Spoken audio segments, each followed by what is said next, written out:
Hi everybody, I'm Kerry Shearer in Sacramento, and I wanted to tell you how excited I am about our upcoming workshop for CAPIO. It's on January 18th. I hope that you are going to be there because it's going to be an exciting time. We're going to talk about social media and web video and how to use that effectively in communications. I know this is something that we all have to do to become more relevant and more effective communicators, particularly as social media changes the way people communicate and the media communicate.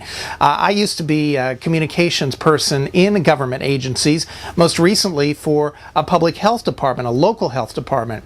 What happened was I started realizing in 2007 how significant social media was going to become in the way we communicate. So I began experimenting, implementing various systems.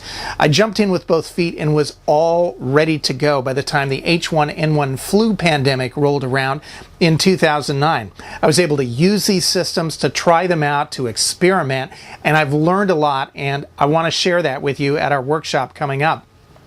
It's really important to be prepared to understand how these tools are used, to understand what they are, to have access to them.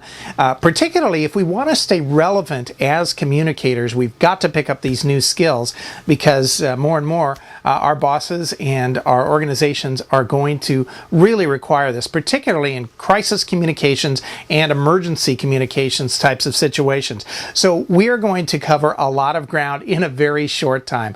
We're going to talk about how to write effective tweets and effective Facebook messages. We're going to talk about the importance of doing web videos, and they're easy to do. You can jump in and do web videos and get your message out very, very effectively.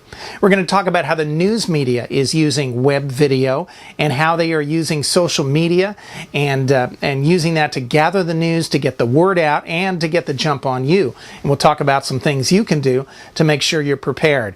We can talk about Skype video as well. That's a great way for you or your boss to reach out to the media when you can't physically go to the station. So there's too much to cover right now. There's a lot to cover for the workshop. So please go ahead and sign up for the workshop using the CAPIO registration system. I will look forward to seeing you there. I'm going to be back in about 2 weeks with another video and some more information about how you can be prepared for the workshop and some of the things that we're going to talk about and do. So I look forward to seeing you then.